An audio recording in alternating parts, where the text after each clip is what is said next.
Well, I'll show you mine if you show me yours. OK, 1 minute. OK, I got a 1 minute. 20? 20. I'm surprised you did it in a 120-something. Don't be ridiculous. What were you? 1 minute 27. I thank you, which puts it... Oh, that is right very fast. Look at that. Let me give you a hand. There we go. 127. Well, that's fantastic. Sadly, though, 1 minute 25, everybody! Yes! Yeah, but look at it.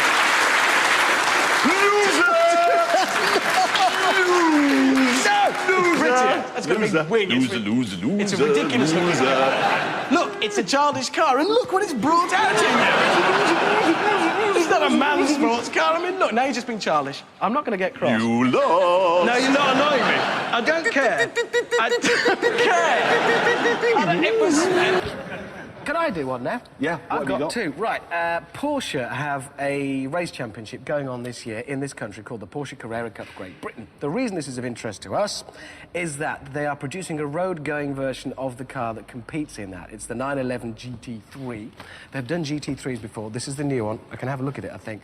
It's a stunning-looking thing, and it's not just the looks. It's 381 brake horsepower, 0 to 60 in 4.5 seconds. It will cost you 72 grand, but it's real racetrack-type technology. I get confused with 911s. I never know where they all go. Is that a turbo? No, that's not. That is normally aspirated. So, wait a minute. The GT2's a turbo? Yes. And the turbo's a turbo, obviously. Yes.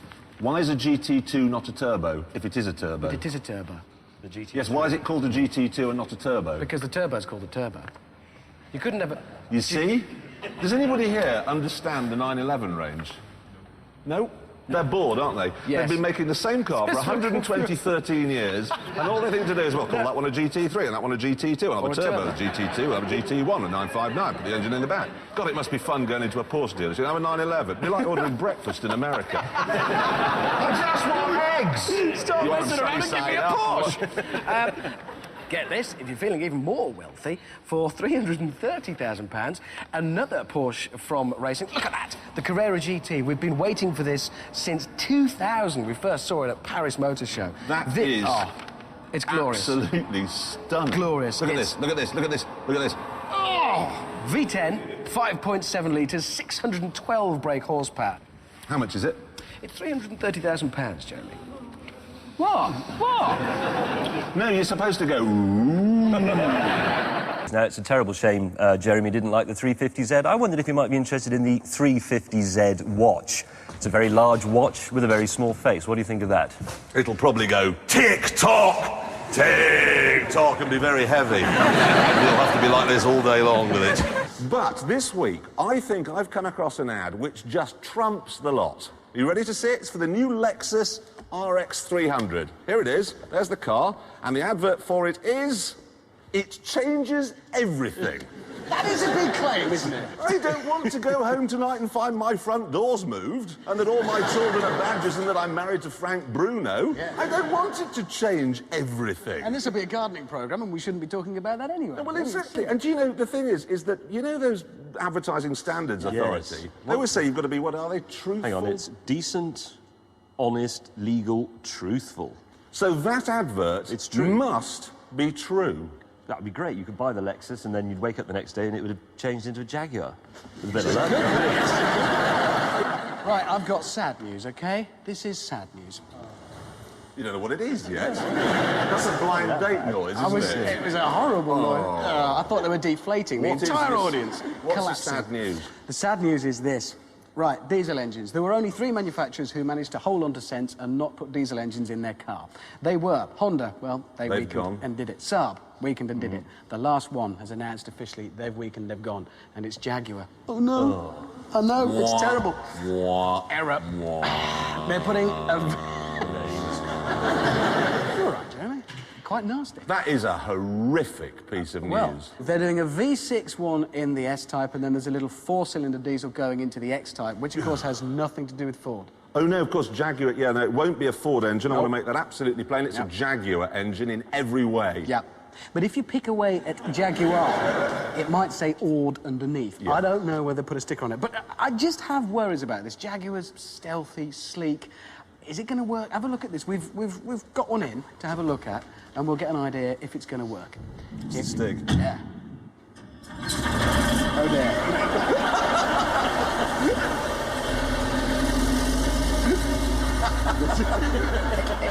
That's simply not going to work, is it? It loses something, doesn't it? Oh, beautiful. Just hearing it pass. That is not going to work.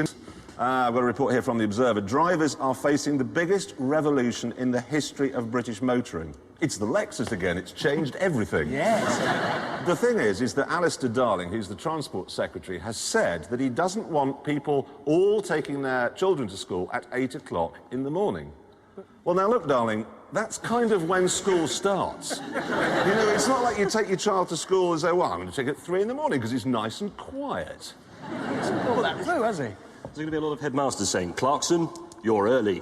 Well, I know, but his dad arrived in his Jag diesel, saved a couple of quid there, and he's dropped me off at 3 in the morning. No, the idea is, Darling is saying he's going to use satellites to track all 24 million drivers, and then if we use our cars at popular times, i.e. if we're going to work, he's going to charge us for it. And do you know the most depressing thing about this? It really is, and I am quoting now, OK? You can't build yourself out of the problem that we face, said Darling. It would be astronomically expensive, environmentally damaging, and I doubt if we could actually do it. Now, look. When you had the Air Ministry in 1940 watching the Luftwaffe come over, they didn't say, I doubt we can do anything about that, frankly. Well, just let them... Or you'd have Francis Drake playing bowls. I doubt we can do anything about the Spanish Armada. There's millions of them. It's not the spirit, is it? In fact, I've got a simple message which I want to deliver in a new Labour way to Darling. OK? Ready for your plan?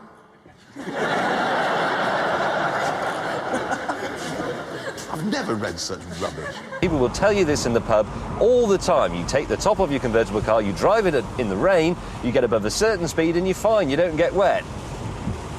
It's rubbish. I'm soaked. I'm not sure this is such a smart idea. Why do you think they just think we're a pair of screaming... Well, exactly. Yes. I'm gonna have to put the roof up. Ah! Stop! What happened? I've had enough. It's got a squall in my face. You know when you buy something vaguely technical, could be a microwave, could be a toaster, a car, you get instructions, yeah? Yeah. Hundreds of pages of it.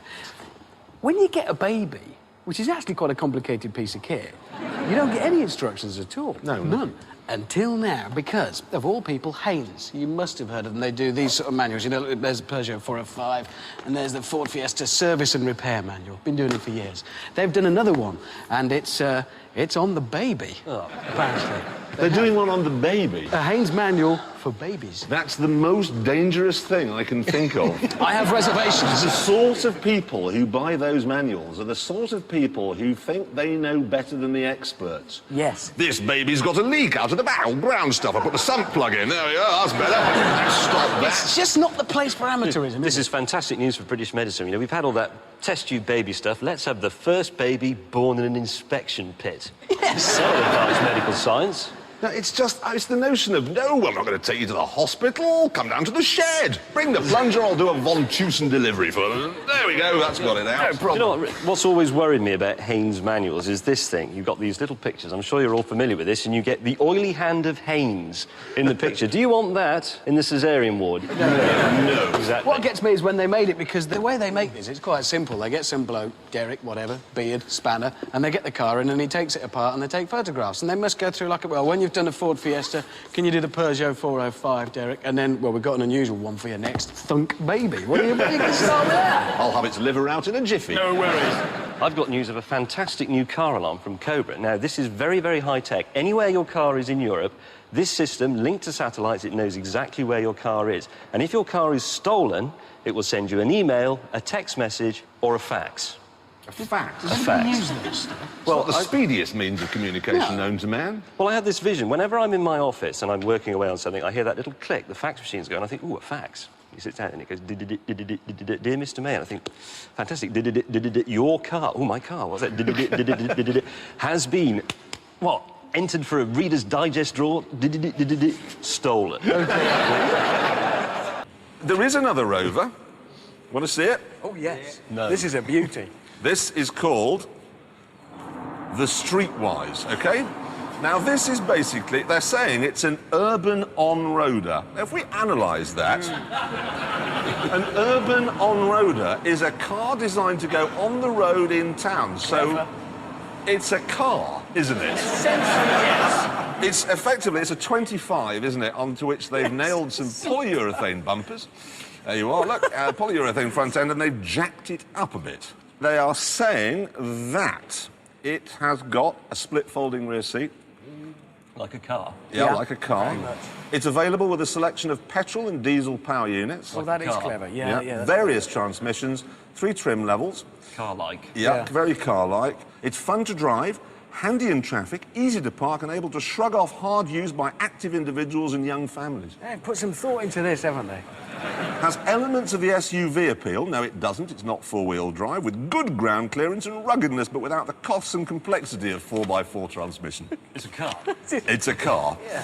At the same time, it offers good all-round performance and capability out of town, from motorways to farm tracks. So you can drive out of town as well. It's not just an urban on-roader, it's a motorway on-roader as well. And it can do farm tracks, but nothing too difficult, OK? I've got a safety thing that I want to do. Oh, good. Yeah, no, look here. It's this green thing. And it is? It's a hearing aid. Funky hearing aid. I'm deaf, nice. but I'm funky. Look at that. It's a special device for making you look like a total Burke. Yeah. It works The thing well. is you put it on your head while you're driving along, and then, if you nod off, you fall asleep, ready? Jeremy, that's safe. Well done. I think that's safe. Just before we get carried away, though, I've spotted a couple of drawbacks with this. You're driving along, you want to change radio channels. You want to get something out of the glove box. Yeah. I'm not sure. No. Do you know what? I think you've messed it up. Oh, turn it off. Look, here's a proper piece of British ingenuity. A bloke called Jeff, he's made a steam-powered bicycle. After 30 years' work, he started work on it in 1972. Roughly 250 years after the steam engine was invented. It's not really on the cutting edge, is it? Well, what this bloke has done, he's taken one old technology, one outdated technology, he's combined them to create something genuinely useless. It's brilliant. And this is the best bit. It runs on unleaded petrol, a steam engine. So why not just put the unleaded petrol in a moped? Anyway, he says, it gives me such a thrill after all these years' work, I should think so. And I just ride her round steam fairs. Her? Her, yes. Well, it's a steam engine. Dude, they're all what girls. about people who refer to their cars as she? I find that scary. What is it about giving cars names? Is this something that only women do? Because I said this down the pub the other day and nearly got my head kicked in. Has any bloke here ever called their car something like Minnie the Micra? Or anything like that? Has any man, hands up if you've ever named your car? Have any women here named their cars? Yes. Look at that. What's the name of your car? Miles. Miles, that's a good one. What's the name of your car, then? Mr. T. Mr. T. Is it big and black with jewellery all over it? It's a Toyota. So you call a Toyota MR2 not Graham Norton, which is its real name? Well, there we are.